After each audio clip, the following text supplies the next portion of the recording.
le Siyat Adishmei, nous commençons l'étude. Du tour du Yosef sur le Siman Aïn.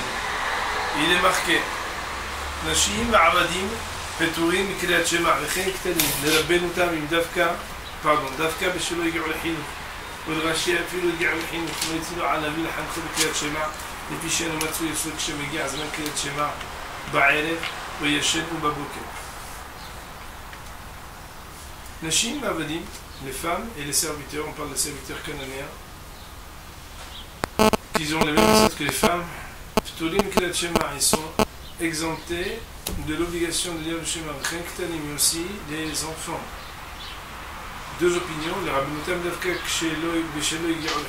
frères Rabbi Moutam, ils sont exemptés des enfants tant qu'ils n'ont pas l'âge d'être ce qu'on appelle le Hinour, de rentrer dans l'âge où le père est tenu de leur éducation. On va voir ce que ça veut dire. Le Rashi, d'après Rashi, d'après Rashi, même quand ils ont déjà dépassé cet âge-là, tant qu'ils sont mineurs, ils n'ont pas mis sur le père l'obligation de l'éduquer à faire le Kriyat Shema, du fait qu'il ne se trouve pas avec lui quand le temps du Kriyat Shema, c'est une lecture qui est limitée par le temps, comme on a déjà eu le soir, ou bien il est déjà endormi, ou Baboker, le matin, lorsque le père se lève. Autrement dit, ici, le tour nous rapporte Nashim Vavadim Ktanim, sachant que Nashim Vavadim, c'est sans équivoque, toutes les femmes et tous les serviteurs cananéens qui ont les mêmes méthodes que les femmes sont exemptés du Kriyat Shema. La raison elle paraît élémentaire, c'est que c'est une méthode qui dépend du temps. Et à propos des Ktanim, ils sont toujours dans le même lot, Nashim Vavadim Ktanim. Alors les Ktanim, les enfants, il y a un Mahmoud et Rabbi Moutam et Rachid. Après Rabbi Moutam, quand les enfants ils sont les Yigi'u Lechinu à un âge, on va dire, déjà développé, où on doit les éduquer, alors on devrait dire le Kriyat Shema, on devrait les éduquer du Kriyat Shema, alors que d'après Rashi Kadosh, même s'ils ont un âge avancé, tant qu'ils ne sont pas mangeurs, ils seraient exemptés de la lecture du Kriyat Shema. Marqué dans Beit Yosef, c'est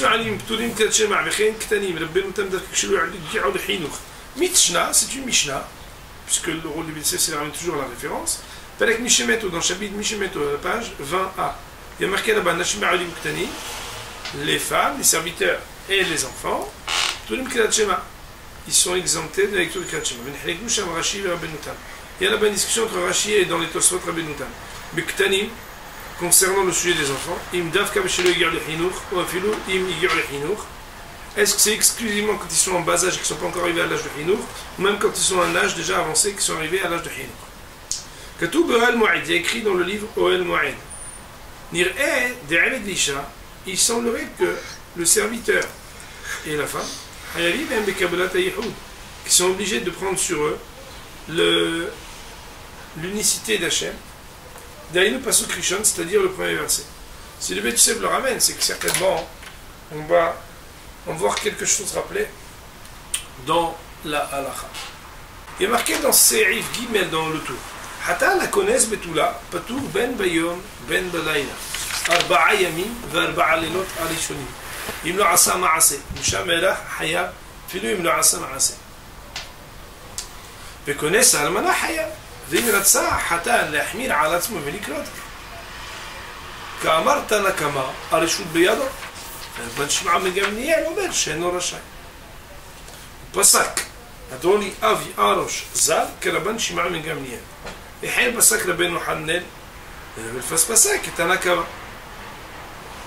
וכל שכן העידנא שאפילו שאר כל אדם אין יכולים לכוון כל כך שלחילוק בין חתן לשאר כל אדם. On va traduire progressivement.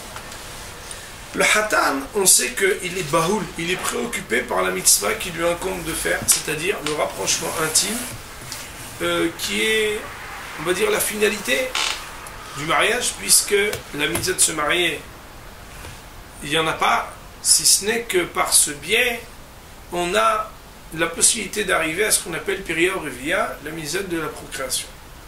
Et étant donné qu'il est interdit de pouvoir avoir Piria Revia quand c'est en dehors du mariage, parce que sinon il y a un dîme soit de Kedesha, soit de Zona pour cette relation qui, quelque part, vient abîmer le rapprochement qui doit être celui de la Torah, alors le mariage vient, on va dire, amener l'époux dans sa béhil, dans son, on va dire, dans une certaine forme d'émotion, à être préoccupé, à être occupé dans son esprit par la mitzvah.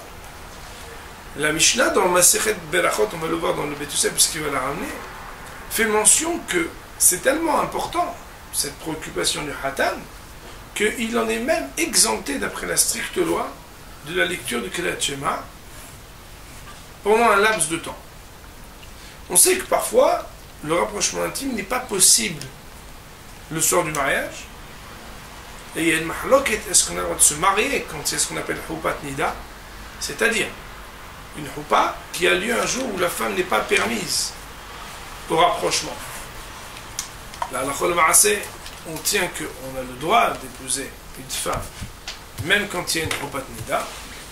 D'ailleurs, il y a plutôt intérêt, sinon ça pourrait faire beaucoup d'annulations de mariage, même s'il y a des lois à observer par rapport en particulier au dinim de Yehoud, aux lois de l'isolement. Il n'en reste pas moins que parfois, pour d'autres raisons, le rapprochement intime ne se fait pas. Notamment parce que parfois, eh bien, il y a une émotion ou une fatigue qui fait que, par la force des choses, les choses ne se sont pas faites.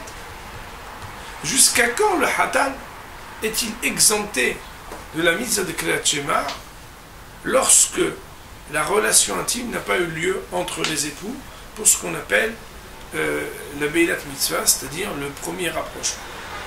Nous dit le tour à ce sujet. Hatan a connu Betula. Quand un Hatan il épouse une femme qui s'appelle Betula, c'est-à-dire qu'elle n'a jamais eu de relation. Pas tout. Ben Bayom, Ben Balayla, il peut être exempté du Kriyat Shema du jour autant que celui de la nuit, Arba'a Yamim Varba'a Lelot, durant 4 jours et 4 nuits, Arishonim, qui succède immédiatement le mariage, Imlo Asam Aseh, tant qu'il n'aurait pas eu de relation intime, c'est-à-dire ici l'action. Ou Misham Ve'elach, mais après 4 jours et 4 nuits, Hayav, il redevient astreint d'après la stricte loi à la lecture du Kriyat Shema, Afilu Imlo Asam Aseh, même s'il est dans un cas où il n'a pas pu avoir de relation intime avec son épouse. Ça, c'est le din qu'on appelle la loi concernant la Betoula. Vekonesa Almana, celui qui fait entrer sous la Hupa, c'est-à-dire qui épouse une Almana, c'est-à-dire une femme qui est veuve. En l'occurrence, ici, cela inclut aussi une femme qui est Groucha, qui est divorcée. L'information ici, quand on dit Almana, c'est pour utiliser l'expression qui, contrairement à la Betula qui n'a jamais eu de relation, la Almana, elle a déjà eu de relation. Alors lui, Hayav, il est astreint à la lecture du schéma.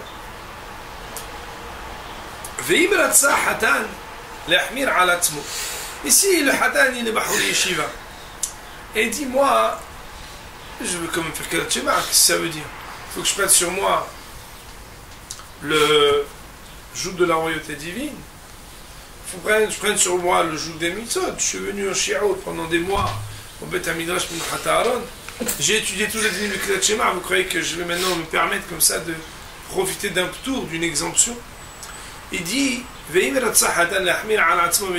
si le Hatan voulait sur lui prendre la rigueur de lire alors qu'il est dans un cas de figure où il a épousé une Betula, Ka'amar Tanakama, le premier intervenant de la Mishnah dans le traité de Berachot, il dit Areshut Biyado, il en aurait le droit. Par contre, ce sujet n'est pas sans difficulté et sans discussion. Pourquoi? Parce que Rabban Shimon ben Gamliel Omer, Rabban Shimon ben Gamliel, quant à lui, dit chez Eno Rachai, qui n'aurait pas le droit d'être rigoureux, c'est-à-dire d'être mahmir et de lire le schéma. Autrement dit, dans ce laps de temps, tout va bien Charlie? Autrement dit, dans ce laps de temps, à partir de la Hupa, durant les 4 jours et 4 nuits maximum, où il n'aurait pas encore eu cette relation, même si d'après la stricte loi, il n'est pas tenu de dire le Kriyat Shema, mahloquet, discussion entre Tanakama et Rabban Shimon ben Gamliel. Tanakama dit il a le droit d'être mahmir, c'est-à-dire de prendre sur lui de le faire même s'il n'en est pas astreint, et Rabban Shimon Gamliel de dire il n'a pas le droit d'être mahmir.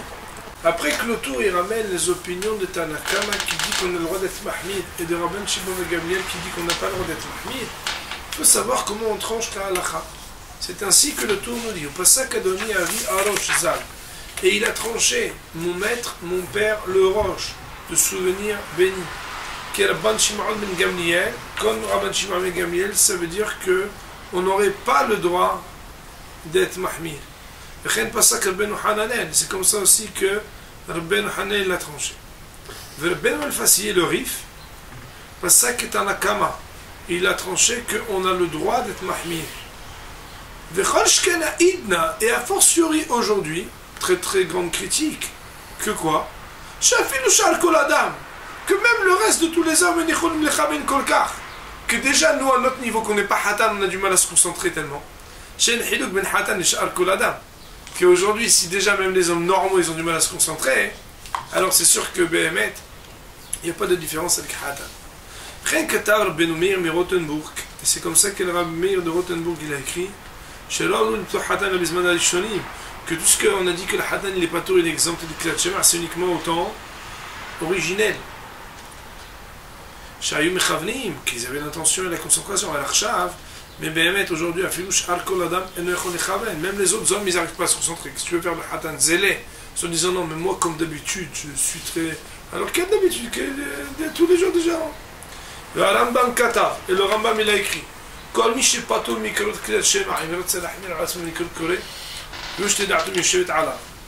il a dit tout celui qui est exempté de lire le Krat Shema, s'il veut être mahmid, ça veut dire prendre sur soi.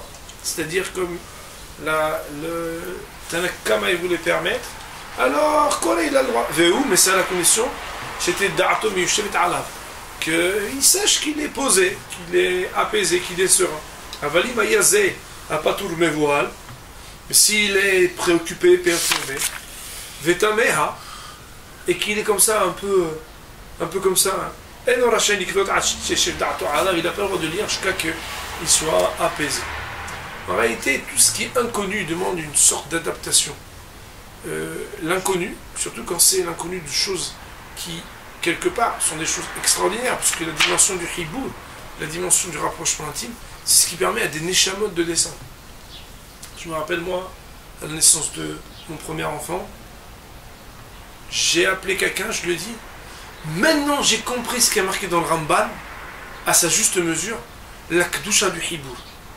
Que le rapprochement, il permet de se connecter à des choses qui sont au-delà de tout ce qu'on peut imaginer, tellement on peut faire descendre une neshama, et qu'il peut y avoir un enfant qui prenne la vie du lieu de cette rencontre. Il y a quelque chose d'inconnu et d'impensable dans le rapprochement intime, que Behemet, on voit dans Hazan, Hatke Descartes, qu'on pourrait même être exempté de prendre sur soi le joug de la vérité divine, tellement à ce moment-là, il y a une question qui, quelque part, dépasse encore la question du fait de prendre sur soi le joug de la vérité divine par la préoccupation qu'elle a. On continuera demain et on prendra le Beth Yosef sur ce sujet.